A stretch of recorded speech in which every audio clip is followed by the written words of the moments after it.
Bitcoin cai mais de 20% no último mês, atinge o patamar de $55.000, que não era visto desde fevereiro, e atinge um dos maiores valores de liquidações de alavancados da sua história. O que fazer agora? Será que estamos em um bom momento de compra? Vale a pena comprar Bitcoin? Vale a pena comprar outras criptomoedas? É isso que a gente vai discutir hoje. Já deixa o dedo no like, se inscreve no canal e bora pro vídeo. Bom, pessoal, no último vídeo aqui do canal eu dei uma boa contextualização sobre o cenário atual do mercado cripto, mas eu queria trazer alguns indicadores interessantes aqui para vocês. A gente atingiu agora no mercado um grau de estresse muito grande, um choque de oferta e demanda causado principalmente por conta das liquidações dos alavancados. O principal motivo foi a movimentação das carteiras da MTGOX. A MTGOX é uma falecida corretora, na época era a maior corretora de cripto, que tem ainda sob custódia $9 bilhões de dinheiro de clientes e está começando a pagar, transferir esses bitcoins. E aí, obviamente, o mercado panicou, o mercado teve um estresse muito grande com medo de que esse dinheiro seja despejado e jogue o Bitcoin para baixo. Isso fez com que a gente tivesse um movimento de desalavancagem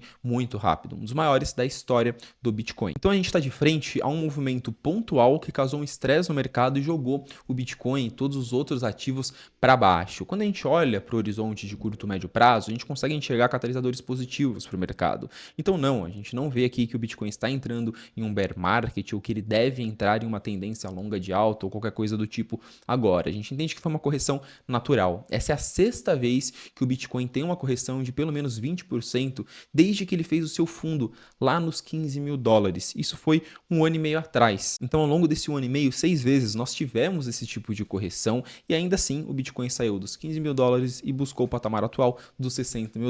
Considero essa uma correção natural, dada a volatilidade que o mercado cripto tem, e considero que a gente continua em um ciclo de alta quando a gente observa o panorama para o final de 2024, 2025 e 2026.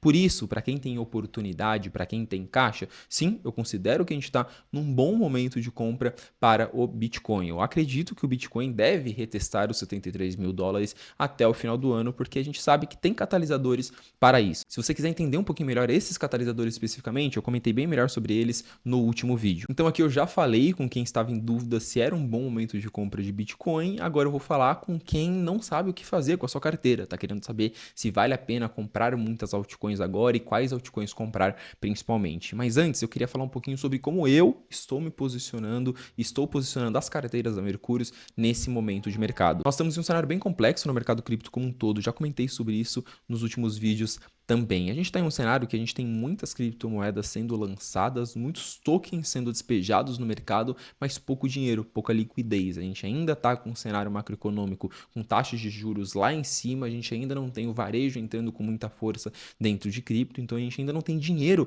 para fazer essas 2,5 milhões de criptomoedas que a gente tem hoje no mercado todas subirem. Fiz um levantamento interessante aqui, eu peguei o top 300 market cap, ou seja, as 300 maiores criptomoedas, e eu vi quais que estão performando acima do Bitcoin no ano de 2024. Eu cheguei no valor de menos de 13% das criptomoedas do top 300 market cap com uma performance maior do que o Bitcoin. Então, se você está investindo em altcoins, a probabilidade de você estar com uma carteira ganhando do Bitcoin, com criptos que estão batendo Bitcoin, é de menos de 15%. É uma probabilidade muito baixa, porque o mercado ele está bem seletivo. Talvez não por opção, mas sim por falta de dinheiro. Não tem dinheiro para fazer tudo isso subir. Dito isso, todo mundo sabe que o nosso posicionamento aqui na Mercúrio sempre é muito pé no chão.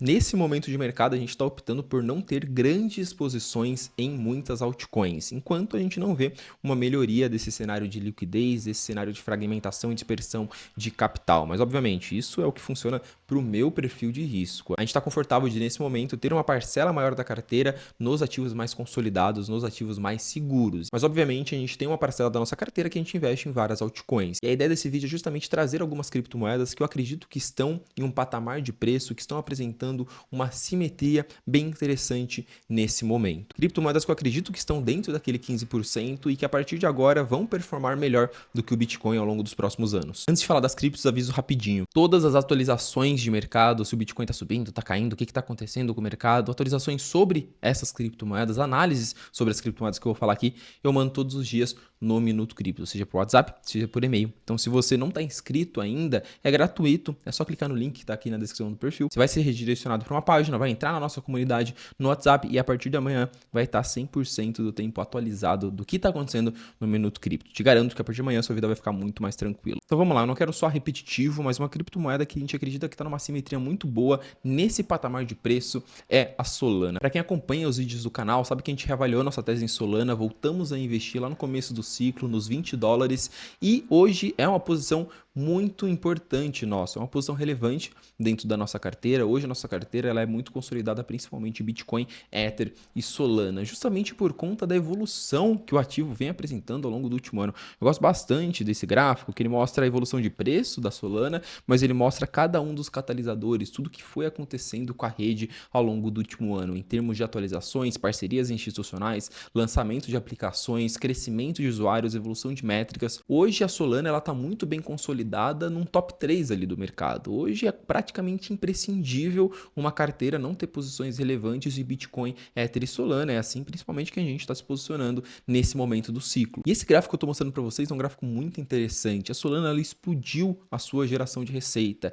É uma rede que cresce as suas métricas a cada mês. O último mês agora, o mês de junho, foi o mês que a Solana mais gerou receita na história. Ou seja, as métricas da Solana agora com Solana em $120, pelo menos no momento que eu estou gravando esse vídeo, estão melhores do que quando Solana estava $200. A rede de fato está crescendo, de fato está evoluindo. Não é só um frenesi de meme coins, porque o frenesi de meme coins passou, ou pelo menos diminuiu consideravelmente, e as métricas da Solana continuam crescendo. Não só isso, tiveram algumas atualizações muito interessantes nos últimos meses na rede. Isso reforça justamente eu estar enxergando uma simetria tão boa nesse momento que a gente está. Rolou uma atualização que aumenta a receita para os validadores da Solana, então isso tende a aumentar a demanda por tokens em staking. Uma outra atualização que foi pouquíssimo comentada, mas que eu acho muito interessante, é a introdução da tecnologia de Zk, conhecimento zero, uma tecnologia de compressão de dados dentro da rede da Solana. É parecido com o conceito das segundas camadas da Ethereum, em que ao invés de você jogar uma transação de cada vez na rede, você comprime várias em uma só e joga na rede. Isso tende a ter um efeito ainda maior de escalabilidade dentro da rede da Solana, e eu vi quase ninguém comentando sobre isso no mercado. E não é só de inovações de infraestrutura que a Solana está evoluindo. Também, no último mês, uma outra atualização que na minha visão é importantíssima, chamada de Blink, basicamente o link de blockchain com Web2, uma forma de você conseguir utilizar aplicativos em blockchain diretamente dentro de uma rede social, ou seja, uma integração direta entre o Twitter e a blockchain da Solana, por exemplo. Vou mostrar aqui na tela para vocês um vídeo que exemplifica essa funcionalidade dentro da Jupiter, um aplicativo dentro da Solana.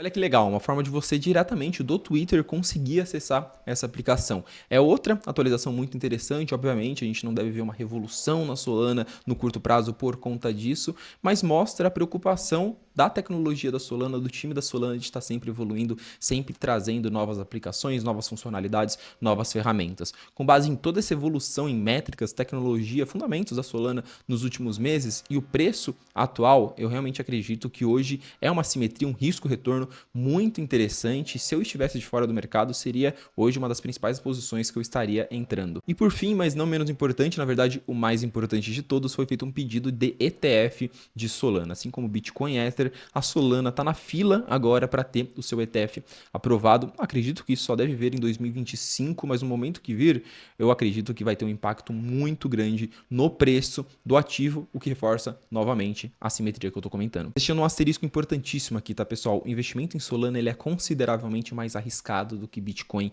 e Ether. Se você não tem disposição, estômago para aguentar as volatilidades do mercado, não entra. Vamos aqui então para o segundo cara que está apresentando uma simetria interessante. Eu estou olhando com bons olhos para a Immutable nesse momento. Acho que o ativo está num bom momento, com catalisadores interessantes pela frente. A Immutable, para quem não sabe, é uma blockchain de infraestrutura para jogos construídos em blockchain. Eles oferecem todo tipo de serviço, todo tipo de produto para o desenvolvedor de um jogo conseguir desenvolver o jogo na melhor blockchain possível, com todas as ferramentas para que a usabilidade, a experiência do jogador seja a melhor possível. Eles possuem diversos diversos produtos, mas os principais são suas duas redes, a Immutable X, que serve só para negociação de NFTs, e a Immutable ZK EVM, onde você pode de fato lançar, desenvolver um jogo e fazer operações mais complexas. Esse segundo produto está em beta, ainda está muito no começo. E a Immutable tem uma estratégia que é tanto positiva quanto negativa. Eles investem muito, eles botam muita grana para atrair muitos jogos para dentro do seu ecossistema.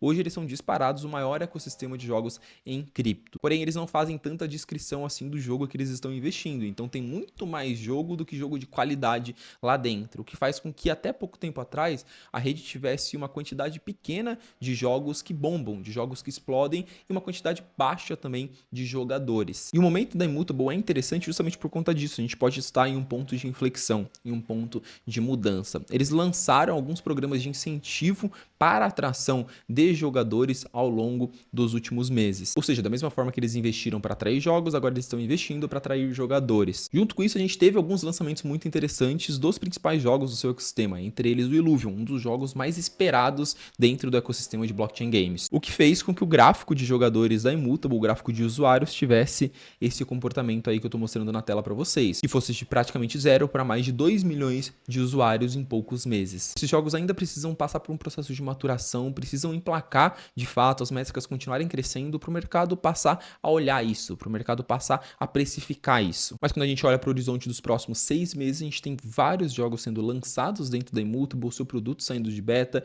então acredito que a gente pode estar num momento bem interessante, numa simetria bem interessante nesse patamar atual de preço. Por fim, vamos falar da Pendle, né? Muita gente veio me perguntar sobre Pendle nesses últimos dias, porque o ativo teve uma queda muito grande, aí mais de 50%, 60% de queda no seu preço, e o principal motivo foi esse que eu estou mostrando aqui na tela para vocês. A queda do seu TVL, do seu valor travado, da quantidade de dólares que está depositado dentro do protocolo da Pendle, que caiu do nada 40%, 50% em poucos dias. O que aconteceu com a Pendle, por que caiu tanto e será que pode se recuperar? Aqui eu já vou dar um spoiler, sim, eu acredito que a Pendle pode se recuperar, eu vou explicar os motivos, só que eu não tenho uma posição muito grande no ativo. Nunca tive, na verdade, e não estou disposto a ter, pelo menos não nesse patamar de preço atual. Mas vamos lá, antes de eu explicar o caminho da recuperação da Pendle, vamos dar uma breve contextualização sobre o ativo para quem está assistindo aí e não entende muito bem o que é a Pendle. A Pendle é um protocolo de DeFi que traz o conceito de renda fixa para esse mercado. Renda fixa é um conceito que tem no mercado tradicional, não tem no mercado DeFi,